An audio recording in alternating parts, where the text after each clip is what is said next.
What's up, everybody? Welcome to the Bronx Pinstripe Show. Scott, I was thinking, had the Yankees lost Sunday's game, everyone would have been fine with it. Good West Coast trip. You take 2 out of 3 from San Francisco. Let's come back home. We got the Twins coming up. That's a nice soft landing to come back home from the West Coast. You got a day off on Monday. So that would have been fine and dandy. Everyone would have slept well on Sunday night. But instead, Juan Soto and the Yankees had other plans in the ninth inning. And they're like, no, we're going to end this West Coast trip with a bang. That was pretty cool. The whole ninth inning was amazing. And I got to tell you, personally, the timing of it was the greatest thing ever. We were eating dinner, and I was like, you know what? We're eating out by I was in the garage doing some work, and I had the Yankee game on. I'm like, we're going to eat out there, just pull up some camp chairs and watch the last 2 innings of the game. And Juan Soto is making it so easy for me to raise my kid as a Yankees fan to be excited about things. And when we talked about this right before we hit record, but like in those situations, Juan Soto goes from, an elite player to like an all-time Hall of Fame, unbelievable player because he's just so locked in. It feels different. The way he swings is so goddamn hard, which I absolutely love. And that's like my one thing with Kemp when we're out there hitting. I'm like, swing hard, swing hard, swing hard. And then he sees Juan Soto just launch out of his shoes, basically, in a massive situation. It was so much fun to watch. That ninth inning was so much fun to watch. Obviously with Volpe's triple in the gap there, and just him flying around the bases and fired up at the end. Absolutely love seeing it. And you know what? There was a lesson there because I'm telling Kemp, all Juan Soto does, his job now is just get Volpe in. Get Volpe in. A fly ball will do it. And Kemp goes, well, Dad, what about a home run? I was like, that would work too. Boom. It was great. It was awesome. Technically, a home run is a fly ball. Technically, a home run is a fly ball, no doubt about it. Unless it's a ground ball down the line inside the park home run. We're getting off topic here. Yeah, so to start with the 3 positives, let's just start with Soto and him being clutch. Soto is Clutch Soto is Clodo. He's transformed into Clodo. It's ridiculous, the numbers. 2 outs with runners in scoring position. He's hitting .393 with a 1,200 OPS. Late and close. His batting average is only .265, but he's got a .963 OPS because there's so many situations, late and close, 8th inning, 9th inning, he's going to put a competitive at-bat there. He's going to take a walk. He's going to just get on base. A tie game, a .907 OPS. There's really no situation he's not performing in, but especially when you look at the leverage spots, like high leverage situations, 1,100 OPS. When the game matters the most, late and close, Juan Soto takes it to another level. And your point was like, well, Volpe does that too. Yes, Volpe does that too. Volpe's clutch numbers, I know we put him in here as well. If I could scroll and find them somewhere. Scroll down a little bit. There's a whole section on clutch essentially, but Volpe's numbers being clutch and as a second-year guy too, and he did this first year even when he's slumping. Like those are the moments where you see different types of at bats. He just locks in. You can tell that, and I remember this narrative really from the beginning of him coming up. The big moments are not too big for him, and as a young guy, I love to see that because we're seeing improvement, but we're also seeing. Can this guy perform on the biggest stage, in the biggest moments, when the pressure is the highest? And everything I'm seeing, and that we're all seeing, is that yes, he can. Those moments are not too big for him by any means. He does not get overwhelmed at all by pressure. The triple was awesome last night in the 9th inning, but his OPS in high leverage situations is just over 1,000. 1,088, which is awesome. But then if you go to medium and low leverage, it's 773 and 720. That's not a knock on Volpe. I want your OPS to be best when it's in a high leverage situation. But the thing that makes Soto so amazing is that in low leverage situations, he's got 1,020 OPS. Then in medium leverage situations, he's got a 977 OPS, and he still is able to find another gear for those high leverage situations. That's what makes it so freaking amazing, is that he's not even just the regular MVP Juan Soto in those high leverage spots. He's that plus a little bit extra. It's funny that we talk about him as the MVP when we have the other guy. Soto's been the MVP of this team. Not in the last month. The last month, you look at the numbers. Yes, they're both right there. But do you vote on MVP for 1 month time spans, or do you do it for an entire season? I mean, you look at the final number of what the season says, so you don't actually look at 1 month. So if we're voting for MVP right now for over a 2+ month sample size, Juan Soto to me is the MVP of this team. I don't know how you can possibly put one MVP on this team. With I those just two told guys you doing how, what they because did. last 2 episodes ago we did Aaron Judge's leverage numbers, and they're not very good. I'm not saying Aaron Judge sucks. Aaron Judge isn't clutch, but they weren't very good. So that's what I'm going to use as the tiebreaker. But when we're talking about those two guys in a vacuum, the fact that it's a very difficult discussion to talk about who the most valuable player is, and it will be at the end of the year because their numbers are going to be gaudy. Aaron Judge's production numbers will most likely be a little bit higher, but they're going to be gaudy. They're both going to be crazy. So you're competing with a 1A, 1B as far as like an AL MVP, which is going to be tough. It's going to be tough on the voters because, again, it goes back to the conversation of what does it mean? What does most valuable player mean? Does it mean that they are the most valuable player on their team? Is it because is it just an offensive stat? What is or category? What is it? Because they're going to be neck and neck, and to have them at 2 and 3 is ridiculous for this year. And that's why putting a highlight on what Volpe's doing, that triple that he hit in the 9th inning is completely getting overshadowed by Soto home run. I understand why. It was a ridiculous moment.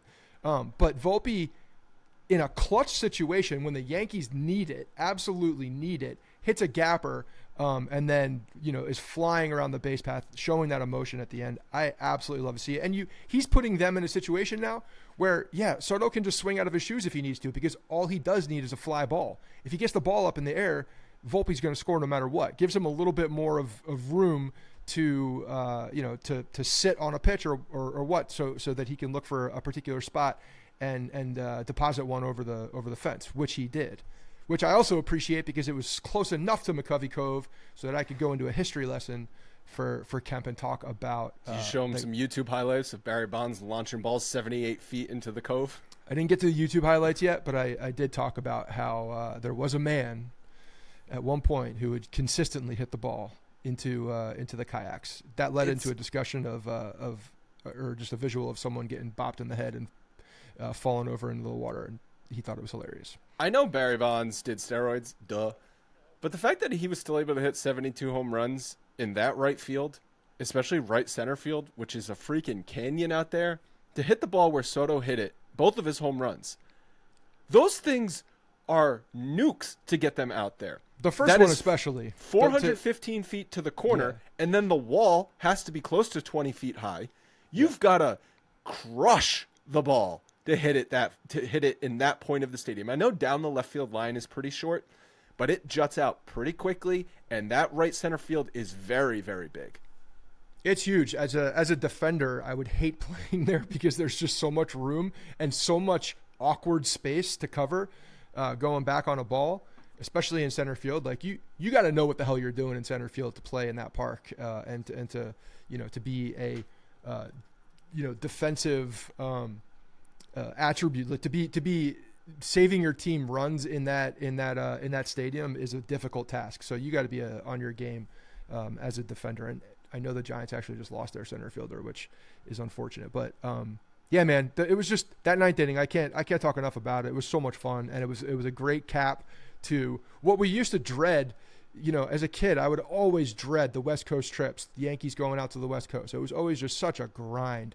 And this time, even without the day off on the travel day going out there, they put together 7-2 on the road trip coming home for, like you said, Minnesota. So just a perfect way to end the trip for the guys. Yeah, long West Coast trip, 3 series, all on the road.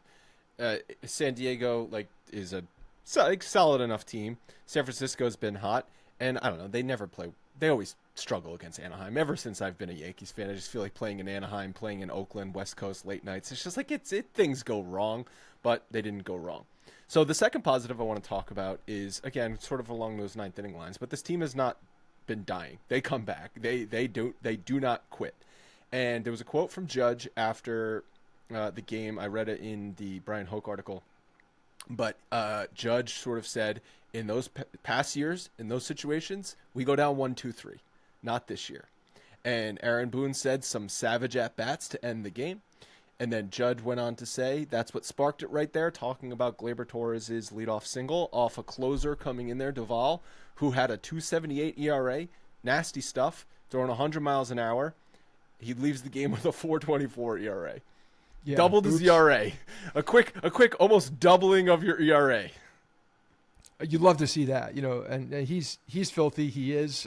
So the fact that the Yankees are not only, coming back and not laying down in a game that they, very well could have just, hey, let's go through the ninth inning, not get the top of the order up and fly back home, and everybody, like you mentioned, would have been satisfied, but they did not, and they did it against a guy who's one of the nastier closers in the game as far as stuff goes, who walked in with a sub 3 ERA and walks out with a north of 4. That's just an amazing thing to see. But you got to give credit also to the lineup to make sure that top got up, make sure that they're turning it around, getting them in opportunities to get the bat into Volpe and Soto and Judge's hands late in that game, because hustle by Trevino. Yeah, hell yeah. Because, he could have easily gotten doubled up there, and that was it. It looked like it was going to be a tailor-made double play. Think that, honestly, that's a double play off the bat. Right before it, I'm telling Cap, all he's got to do is knock ground into a double play. Boom. It was tailor-made. A little bit of a slow chop maybe, and that's why he was able to get down there. But, love the hustle, and the fact that they were able to turn it over was huge. It was a big deal. I think if Volpe had, run... If it had been inside the park home run, he would have caught Trevino. I was going to say, if he had another 45 feet that he had to go, he was catching his ass. But you could tell Trevino was running with his ass on fire because he knew exactly what was happening. That helmet was left rounding first base, and he knew the dynamics of the wind were on Volpe's side, and he was drafting him and getting very close. There's got to be a lot of triples in that corner out there. Again, with the right center field. Yeah.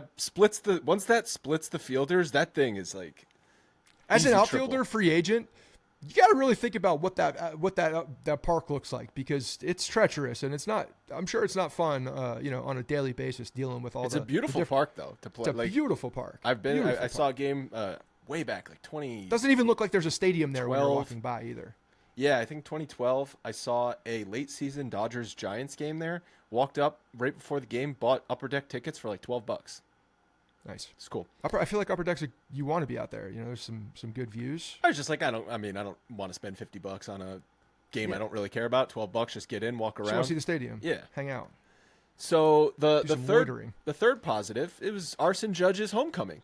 And maybe that's why Arson Judge didn't want to play in that park, because he likes to hit some opposite field home runs. And as a right-handed hitter, it's going to be tough to hit some opposite field home runs in that park.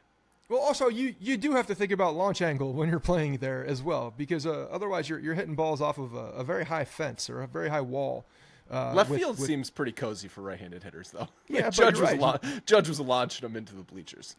When Judge pulls a home run, it's usually up in the air, but he's going towards, when he's at his best, he's going towards center field, right field, as well, and those are usually just line drive missiles. So the stadium in the Bronx plays well to what that swing is. I think it would be tough out there. But yeah, man, coming home, because he didn't get to play last year, right? He was injured at this time when they went out there. They played last year. They played him opening the season at Yankee Stadium. Or was it 2 years ago when they played out there? They played at one point where I thought Judge was. It was a few years ago, and Judge was injured. Yeah, I forget what season that was, but Judge was injured.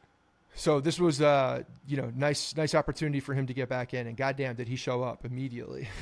Immediately. This is what you miss. And the fact that they're booing him is wild. The fact that the Giants fans are booing Aaron Judge throughout this series is something to be heard.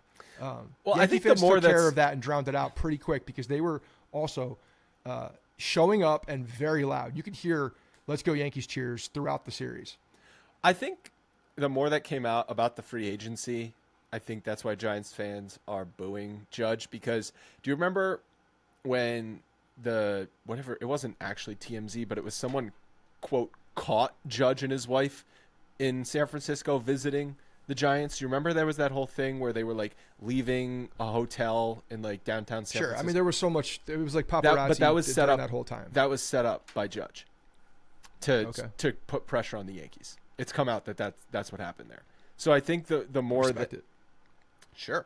I think the more that has come out, Giants fans realized Judge was probably never going to play for the Giants. I mean, I'm sure he would have been okay signing there had the Yankees been like, no, we're not giving you the money that you want. But that was never the plan. But it was never the plan, and really he was using the Giants as leverage for the Yankees. And I mean, frankly, if you're a Giants fan and you really did think that he was going to sign there, then it would have been a major upset for him. When John Heyman tweets that he signed with the Giants, I mean, John Heyman, even though he had a typo in the tweet, like he's not a nobody when he reports stuff. I understand that, but I mean, even the process leading up to it, like you gotta be living on the edge there, and really with some hopium. It's not as ridiculous as Blue Jays fans thinking Ohtani's signing with them. Would you say that again? It's not as ridiculous as Blue Jays fans thinking Ohtani's signing with them. Yeah, it's not. It's about the same. No, it's not the same. That is way worse. That is way worse. But Judge in the series, 6 for 10, 3 home runs. Judge in the first inning in all games this year, 444 batting average, 567 on base, slugging 1100, 1600 OPS, 3 doubles, 9 homers, 15 RBIs, 13 walks, 16 strikeouts. Like, again, back to the point we were making with Judge, he is in a lot of games taking the game by the balls in the first inning and putting the Yankees on top. Yankees first inning as a team, 277, 954 OPS with 19 home runs, which is number 1 in baseball, and that's Houston's only is second at 14. So the Yankees with Juan Soto obviously and Judge, that tandem in the first inning has been crazy. And there's something to be said about that. When you go up early in a game, you have a lead. It allows your starting pitcher to relax a little bit, settle in, not be as perfect, be able to use their stuff over the plate a little bit more often. It just gives you that level of confidence, and I think we're seeing that. I was looking at the standings last night before I went to bed, and you look at the Yankees are leading in the American League in runs scored, run differential, and they're leading baseball in runs allowed. When you have that combination of those two, it allows your pitchers to really, one, have confidence that if they do give something up, that the offense is going to come back and pick them up, which allows you more confidence to again use your stuff over the plate a little bit more and not have to be so perfect. But it also says like the pitchers they're not giving up runs. They're not giving up runs. Their stuff is good in that regard. And the Yankees, no matter what the situation, they're not saying, okay, there's a good game going on. It's going to be close. No, they're pouring on runs in every situation. So it's really, best option for both worlds. Yeah, I want to talk about some of those numbers you just mentioned. But first, I've been telling you about my favorite jeans, Doer, for a couple months now. The reason I love them so much is because they're the most versatile pair of jeans I have ever owned. You can dress them up or down. They are so comfortable that sometimes I forget that I'm even wearing jeans, and they fit great. Doer jeans are not your typical denim. Doer's denim features 360-degree stretch. They are made from technical fibers designed to keep you cool and dry, and as the weather is heating up right now in June, that is very important. That means you can go to work, you can lounge in them, you can travel, you can do pretty much anything in these jeans. Doer makes jeans and lifestyle apparel for both men and women, and they make a great gift for a birthday or a special occasion. Like I said, Father's Day is coming up. If you want to get your dad or a man in your life a new pair of jeans, I definitely recommend Doer. See for yourself why Doer is the most wanted denim. I know you will love them. Check out Doer's flagship stores in LA or Denver, or shop online at shopdoer.com/Bronx. Right now, our listeners get 20% off site-wide when you use the URL shopdoer.com/Bronx. That is spelled DUER. This is an amazing deal. Do not wait. 20% off. Go now. Shopdoer.com/Bronx. I wanted to compare where the Yankees sit right now to what they were at this point in the season in 2022. Because, I don't know, do people forget like how amazing that 2022 team started? I think they might not forget, but they understand now that wasn't the real team because of how that team finished. But that team was so ridiculous when you look at the numbers. Because think about how good the Yankees are right now, and the numbers from 2022 were even better. But I think there's a key difference that I want to talk about. So in 2022, they were 45-16 at this point in the season. Right now, they're 42-19. So it's a 3-game difference right there. Their run differential at that point was plus 129, and it's plus 107. So that's not nothing when you add those extra runs there. The offense, though, when you look at the numbers, they're not that different. But I think the key difference is depth in the lineup. So in 2022, they were hitting 249, 765 OPS with a 119 WRC plus. So far this year, 256, 774, 123 WRC plus. Again, not that much different. They scored more runs in 2022 through this point in the season. But don't you agree that when you think about the depth in the lineup right now, it's got so many more guys than that 2022 team had? Because the Yankees lineup today has two otherworldly superstars in Soto and Judge. It has Volpe, who's playing like an all-star. It's got Stanton, who is much better than we thought he was going to be. I'm not going to call him an all-star, but he's producing enough. And it's got just more completeness at the bottom of the lineup with LeMahieu back now, Glaber, who again is not being relied upon to be a middle-of-the-order bat, so I know he's not been great. Same with Rizzo, really. Like, those guys should be better than they are. But I just think that the lineup is deeper than it was in 2022. And as we came to find out in 2022, it was kind of smoke and mirrors. Yeah, I mean, you're looking at that 22 roster. I'm just looking through it again to refresh my brain of the names that were in there. One, you don't have a ton of balance in that lineup, and that's something that we've been screaming from the hills for a very long time, as far as giving the roster, the lineup, the ability to have some flexibility, some give in it. Like, they were so home run dependent, whereas now it does feel like, hey, we can get a rally going. Like, remember what those are? Rallies are when you get a runner on and you move them over and you get them in, and then there's multiple hits that are strung together. It feels like we're seeing that more. There's just a better approach. I don't know. What was the starting outfield in 2022? Because I feel like that's the biggest difference with this team. So, this is just the numbers total year. Hold on a second here. I'm not sure. Yeah, I think we got... I mean, obviously, Aaron Hicks, Judge, and Joey Gallo. Right. And then they acquired Harrison Bader late in the season, but he was injured for pretty much all of the time in the regular season. So the outfield now has been so stable with Soto, Judge, and Verdugo. It's night and day. And Miguel Andujar had 100 plate appearances. Did he really? Mm-hmm.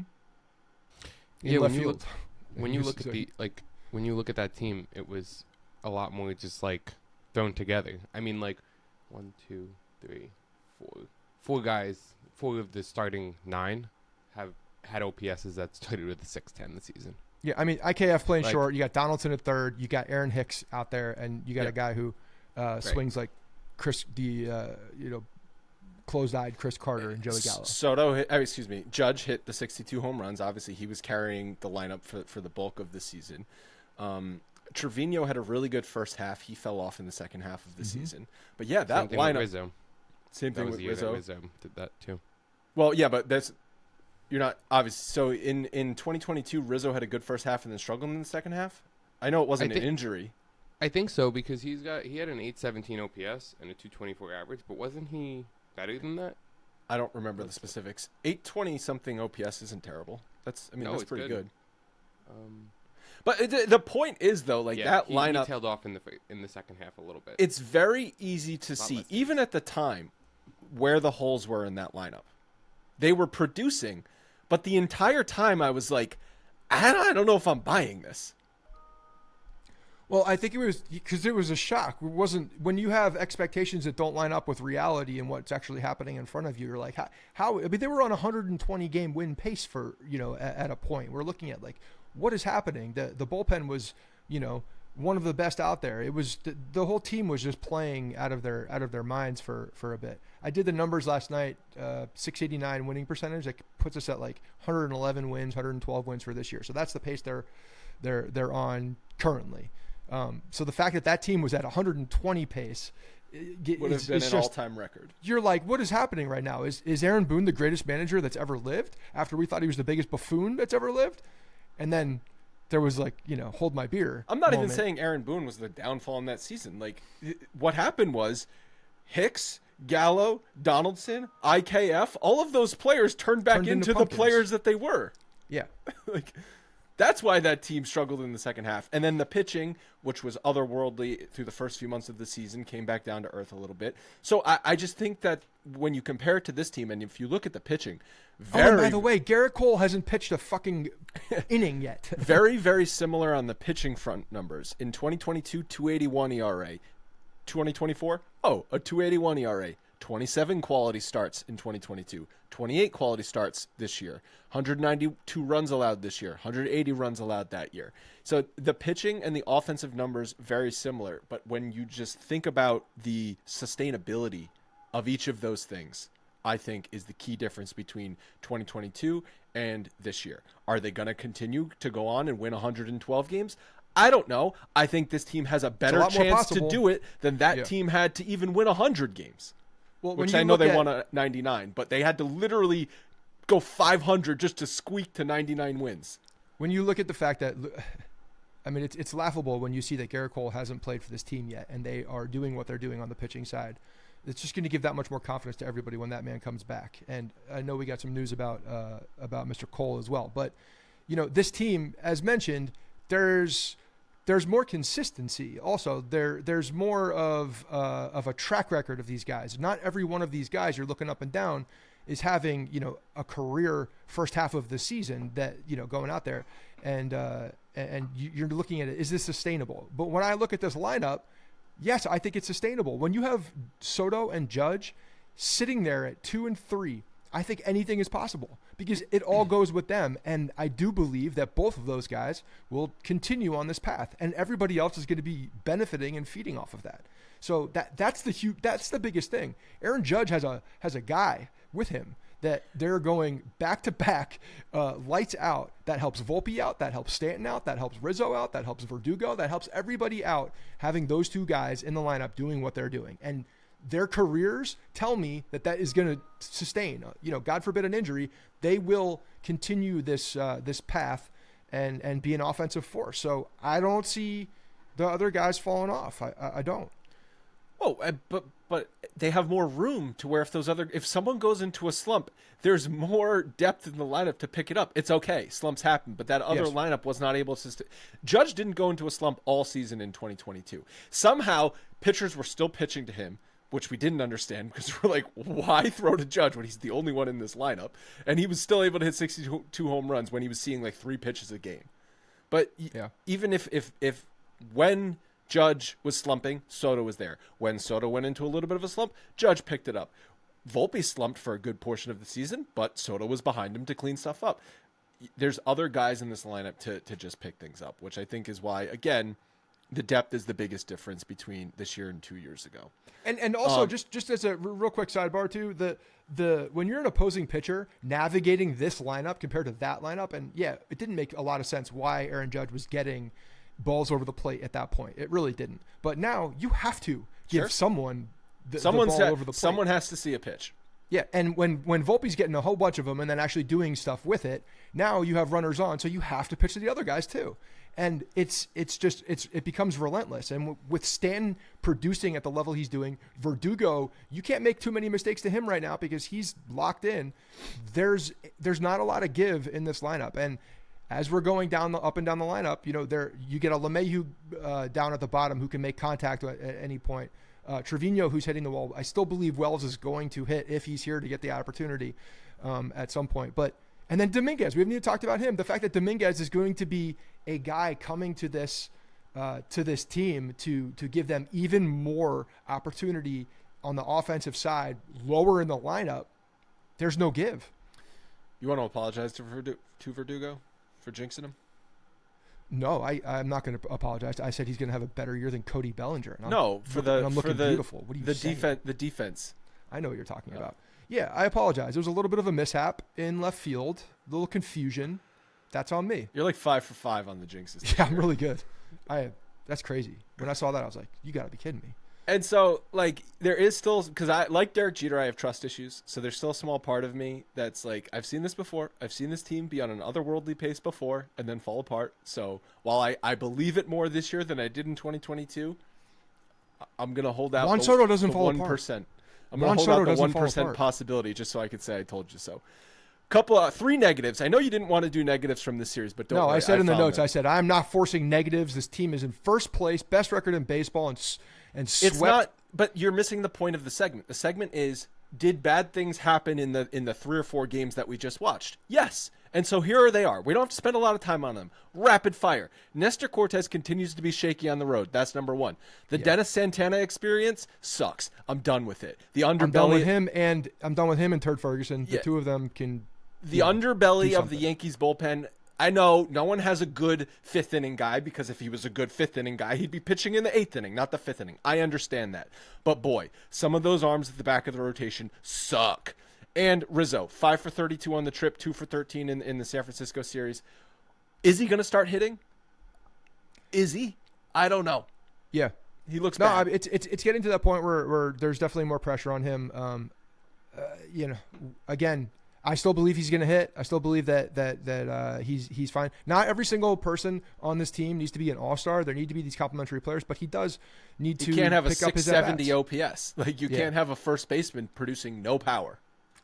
Understood, and that's right. And the defense still, we still need to see. There were even a couple plays in this series that he just normally fields cleanly. There was a ball that with a runner on, double play, and it was in the dirt, and he just kind of bobbled a little bit. Like even some of the balls to his right, it does look like he's even, in the last series, the error that was changed to a hit.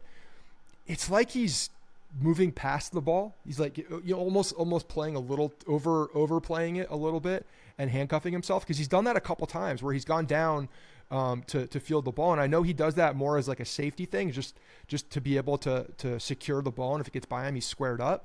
But it does look like he's a little off. He's just like a hair off, and that makes a big difference when you're trying to field the ball. Well, yeah, I mean, as in some of those plays, as a first baseman, I know as an infielder you're taught get in front of the ball, knock it down so it doesn't get past you. But like those are plays that you're not just trying to knock down, you're trying to make those plays. But he's like playing the ball with his body instead of fielding the ball. He's done that in the past, though. I don't have a problem with him doing that as long as you're fielding it cleanly. You're in a stable position to then make a throw to the pitcher over there. Like he usually uses his body in a way that's positive for him and makes him more effective, puts him in a stronger stance to make an accurate throw. Like in the past, I've trusted the way that he uses his body, and he has done that where he'll go down. There's a lot of guys that will go down even though they don't need to, just because they are put in a more stable position to field the ball and then make a baseball move after that. So it's just he's off a little bit. That's all. It's just a little strange. Is there any way? But like, do we know how the concussion last year is affecting him this year? No idea. No, I know we don't know, but like, it's fair to question if that. I don't know if it's fair to question. He's also just mid 30s, and some guys just lose a tick when they get there to this age. That's possible also. Sure. The Yankees are finally coming back home after that long West Coast trip. If you're going to go to a game, you should definitely be using the Game Time app. Game Time is now an authorized ticket marketplace of Major League Baseball, meaning buying tickets to a baseball game on Game Time is faster and easier than ever. The app has so many great features. My personal favorites are the flash deals, so you can see what sections the best deals are in, the all-in pricing option, so you are not hit with any surprise fees at checkout, and the seat view that pans around so you can get a complete view from the seat that you will have inside the venue. The app is also streamlined and just very clean and easy to use. Game Time is the fastest and easiest way to buy tickets for sporting events, but you can also find tickets for concerts, comedy shows, theater, and much more. The Game Time guarantee means you'll always get the best price. If you find tickets in the same section and the same row for less money, Game Time will credit you 110% of the difference. Take the guesswork out of buying tickets with Game Time. Download the Game Time app, create an account, and use code BRONX for $20 off your first purchase. Terms apply. Again, create an account and redeem code BRONX for $20 off. Download Game Time today. Last minute tickets, lowest price guaranteed. You mentioned Cole coming back, making a rehab start on Tuesday. He'll throw about 55 pitches. So if we play the game... Is that more than you were expecting on a rehab start? First no, rehab start? Because he's thrown 3 live batting... Hasn't he thrown 3 live batting practice sessions? I'm sure something like that. Each of those were like 30 to 45 pitches, so... Yeah. That makes sense. Well, I think when I hear that to me leads me to believe that it's not going to be Probably three rehab starts. Max. 55. I mean, assuming all goes well, 55, call it 70, and then maybe one more at 85, and then ready to go. That's what I had in my head too. I had 3 in my head, but wouldn't surprise me after 2 he says I'm ready. Maybe. Sure. And then that first start is 80 in the major leagues. I mean, why waste a guy's bullets in AAA or AA? Yeah, no, exactly. So, and it'll, again, like I said last episode, and I think most people who are listening to this probably agree, if Gerrit Cole says he's ready to go after the second one, he says he feels great, then the Yankees are going to listen to him. Yeah, I think I trust Gerrit Cole more than I trust the Yankees medical staff. Clark Schmidt underwent the MRI, like we said, and he will not throw for 4 to 6 weeks, and he's going to build up from there. It's going to be a while for Clark Schmidt. So, Petit, solid job filling in for Clark Schmidt. Second solid one, fill-in for him. Second fill-in start, and he's good. He'll hold down the fort. He's good for this. He'll hold down the fort for until Cole's back. I think. No, I don't disagree. I like it. Do we want to pick a date on my elbow? So if let's try and figure out. Do you think they're going to try and get Cole first start at home? Like, I feel like they like to do that, right?